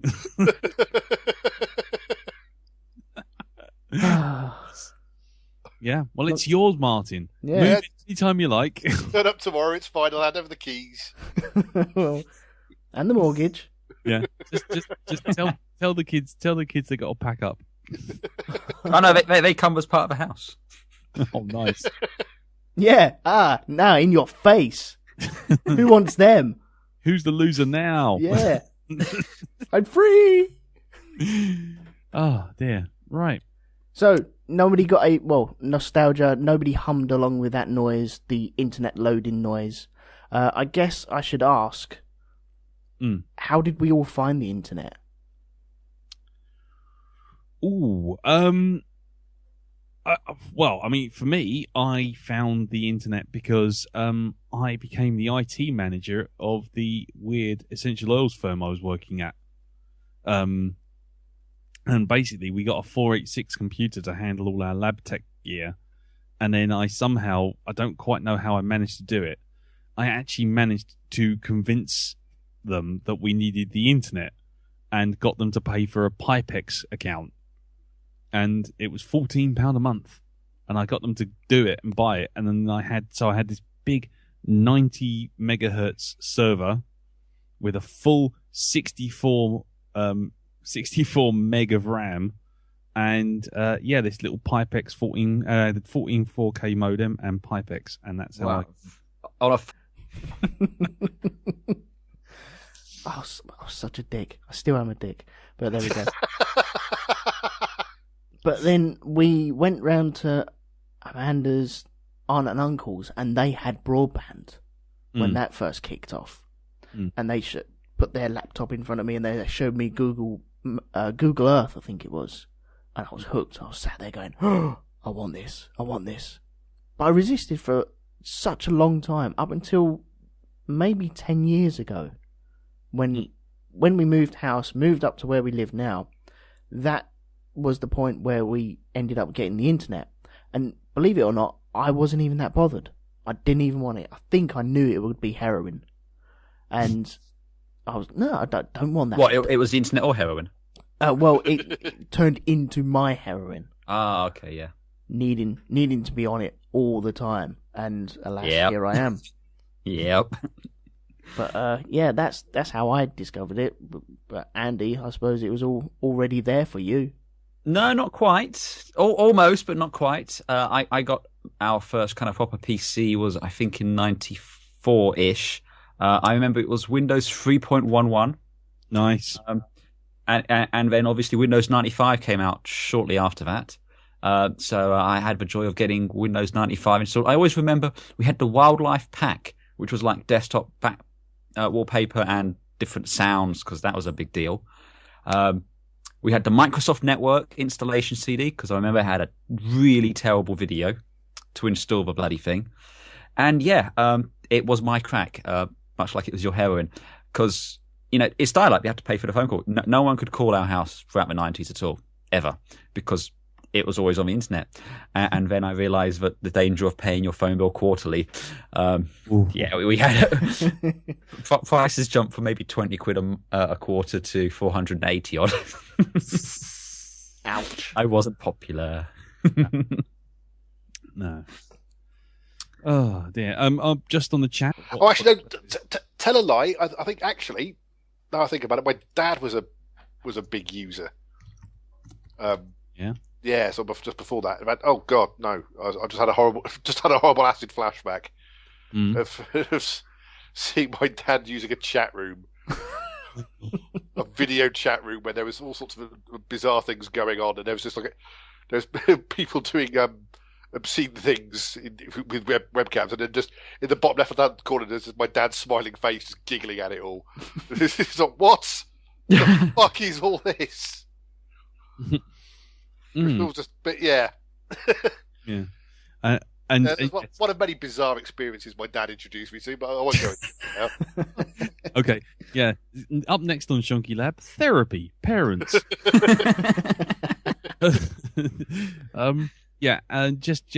Just to correct my timeline, 1989 was the 486, thanks to Mr. Plastides in the chat room. So it would have been 1989. Oh, he's a proper twat, that bloke. Yeah.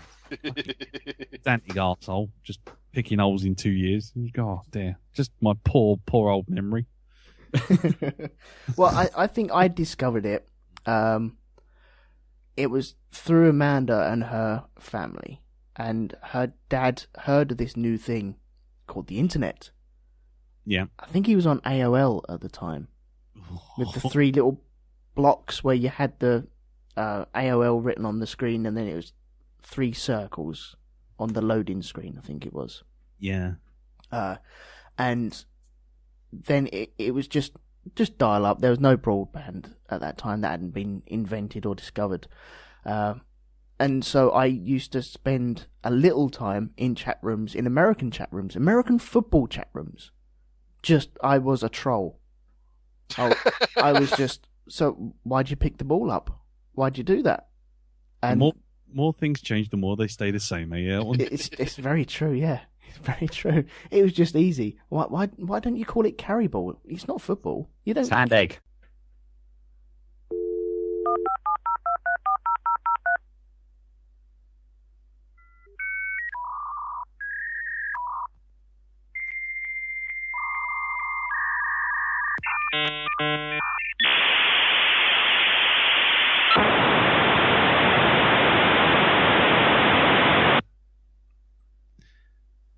That's it. that does bring a little warm glow to my heart. Mum, get off the phone. I'm using the internet. Did anyone else used to hum along with it? No. Just no. Me then, yeah?